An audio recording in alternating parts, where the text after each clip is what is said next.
What's up, you guys? It's me, B. Riley. Welcome back to the channel, and today we are going to get into the topic of wax potting your pickups. Now, I wasn't planning on doing this video, but a couple weeks ago I was actually working in a session just north of here, and I was using the John Monroe SG, which is a P90, and it's an unwaxed potted set of pickups. They're late 1960s clear bobbins by Gibson. And I was trying to use a lot of gain because this new project that I'm in is a really gain heavy project. It's not like metal or nothing like that, but it's got like a real heavy kind of fuzz face vibe, a lot of mids. And as much as I love those tones, and those tones are really pleasant to hear in a bombarded sense as an audience member, I always like it. You know, if you're into like Jack White and stuff like that, then you're very familiar with the kind of tone that I'm sitting around at. The only problem is that when you have any type of microphonic response from the pickups, it can become really, really unruly. So as much as I love that guitar, and I did not anticipate playing on a constant basis, I have fallen in love with it completely, and it's unavoidable. At this point, I have to get it to the point where I can use it on stage. So what we're going to do today is going to show you how to take apart a pickup, a bridge pickup on this one. We're not going to wax pot the neck. I don't need to. I don't really use that pickup very much for that particular project. So we're going to take that bridge pickup out, going to show you how to remove it real fast, show you how to heat up some wax, drop that thing right in there and get it all sealed up and knock some of the resonance out of some of the steel parts and the bobbin lines and everything like that, and then put it back in the guitar, and we're going to see if the tones changed at all, because quite a few people have said, well, it's going to knock some high end off of there, which I can totally understand in a theoretical sense. But let's go ahead and see if seat of your pants difference, you're able to hear the difference. I don't know if we're going to be able to. I don't think we will. But let's give it a shot, see what happens. Okay, so go ahead and pull the strings off the rig and start prepping to get the pickup out of there. You're going to have to pull the pickup before you break the wiring apart, because you want to check and make sure that you got the right lead in case they're similarly colored. And you know, just make sure you're putting all screws in a little pan or something like that. I always keep one next to me. These things will run off the desk so quick on you. Go ahead and put your soldering iron to the lead where you find out that the pickup is connected right there. Go ahead and get that lead out of there. Do the same for the ground. Pull the pickup out of there, and you are good to go. Now, just as a heads up for you guys, make sure you're taking pictures of stuff as you go along. I like to do this just so in case if I've got a question, the pictures have the answer. Go ahead and put this thing on high. You're going to leave the crock pot probably with the wax in it, probably for about 40 minutes. It takes a while for the stuff to actually break down. Now, you can make it happen faster by cutting the wax into smaller squares so you have a higher surface area where the heat can get to it, but I like time lapses, so I just threw a huge hunk of this stuff into the crock pot. Now, these things only cost about $15, so basically this is my wax potting setup from here on out. As long as this thing works, I'm not going to clean it out and try to cook in it. Paraffin wax is not toxic, but it's not exactly something I want to put on my breakfast either. Okay, so once you get the pickup in there, I made a little handle out of soldering wire. Just go ahead and leave it on its side and alternate from one side to the next. This will help the wax permeate down into the bobbin, and it'll help any little pockets of air that are trapped in there find their way out. If you see little bubbles coming out of the thing like you do on the bottom left there, that's good. That means the wax is getting into a place where it has not been before. Don't worry too much about the back plate. A lot of this stuff that's microphonic is going to be coming from bobbin wire. So once you get a good saturation there, you should be looking pretty good.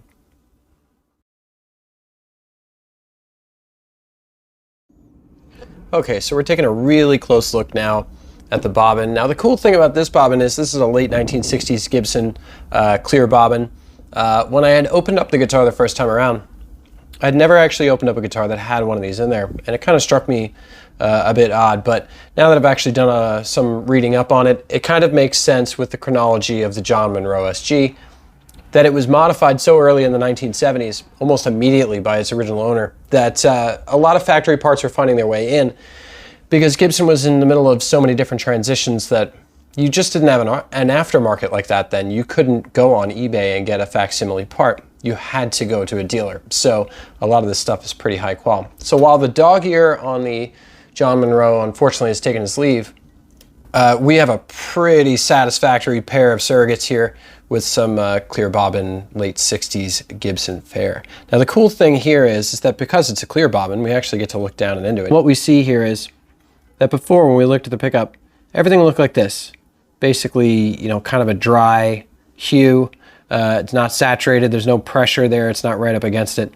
Now that we've waxed it and had it submerged for a while, the wax has managed to creep all the way into the almost complete innermost windings on the bobbin.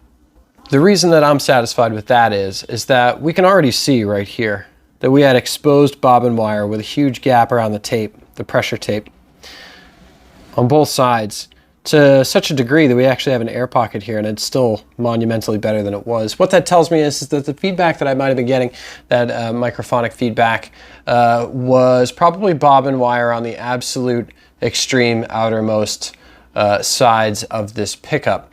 But in looking at this, after it's been pulled out of the wax and after it's cooled, I'm actually pretty pleased about it. We didn't have exposure all the way down to the back of the actual pickup itself. I didn't see it necessary. You've got 2 blocks of wood that are insulators actually holding the back plate on, so I didn't think that there was going to be anything coming up. I knew that the problem was right here. I knew that it was right in between all of these little threads right here.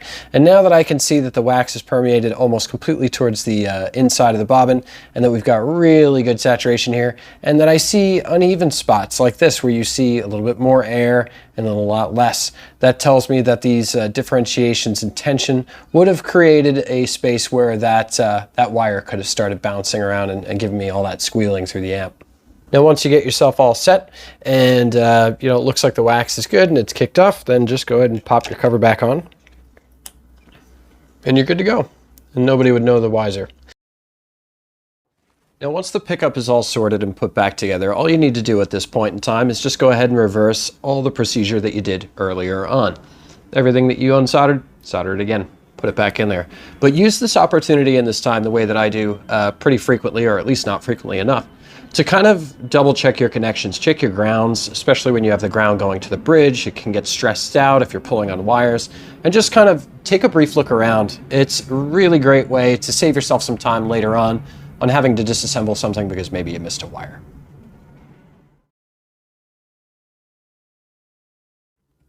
So this is always my favorite part, is putting everything back together when you do your triple check and make sure the action's the right height and everything like that. Just kind of getting to a point where it looks like pretty much everything is done. So I'm just checking pickup height again while I'm going through it, because you don't want these things being cinched down too tight and you having a drop off in your signal or anything like that. Make sure that everything looks kind of the way that you like it, and double and triple check your tuning, because obviously on these you can't set your action until the actual tuning is perfectly in key. And the reason is just because, you know, these necks have a flex characteristic and these bridges have a tendency of kind of swaying a little bit with the vibrola tailpiece as you use it. So you want everything under proper tension to make sure it's appropriately calibrated. Anyway, enough of that. Let's go ahead and see what this thing does.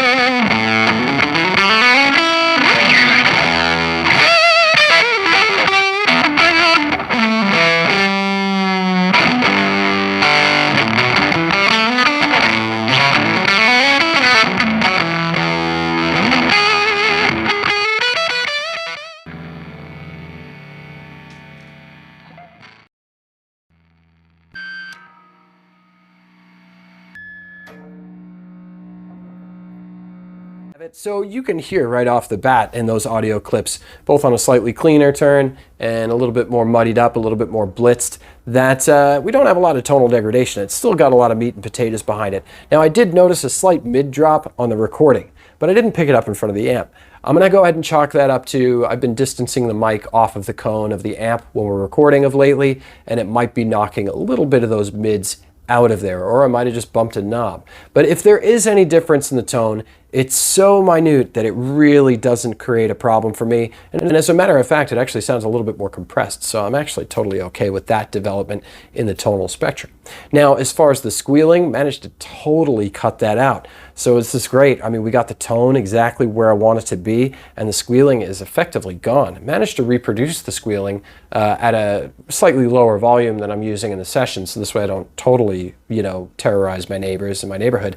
But I can say this. Being able to replicate it right then and there, and then being able to throw the switch to the bridge position and have it just stop, is a real confidence builder for me. There were a lot of solos and stuff that I was kind of depending on sustained notes, or just allowing a note to ring, or using the vibrato ever so slightly while I've got something that's just already going. You can't do that. When that thing starts really squealing away, if you let a note ring, you've got a microsecond, a 100th of a second before that note dies and the microphonic feedback kicks in and takes its place. So having that bobbin wire secured and nice and tight down in there and concise is really great for me, because it means that I can stand on stage confidently and really let notes ring out, really grab them and ring every drop out of them, and not have to worry about this microphonic noise stepping in and destroying the ears of everybody in the front row. So I love that we got both of those problems sorted, and I love that it cost me less than 25 bucks. The actual bag of beeswax cost me about $8, and the crockpot itself was 14 and change through the Jungle website that I'm not supposed to mention by name. So it's a cheap fix, and it really breathes a lot of life. I was sitting there worried that I was going to have to go ahead and change a pickup out. I love the way those pickups sound, and I was so resistant to change anything that had any tonal contribution to that guitar, for fear that I wouldn't be able to get back to that great spot that guitar puts me in as a player. Anyway, I hope you guys got a little bit something out of this, even if it was just a stroll down memory lane. Maybe you've already done this 10 years ago yourself. But I hope you guys enjoyed it nonetheless. Do enjoy your afternoon, plug in, get loud as heck, and when your neighbors come over to complain, ask them if they want to join. Have a beautiful afternoon, and I will see you guys on Friday.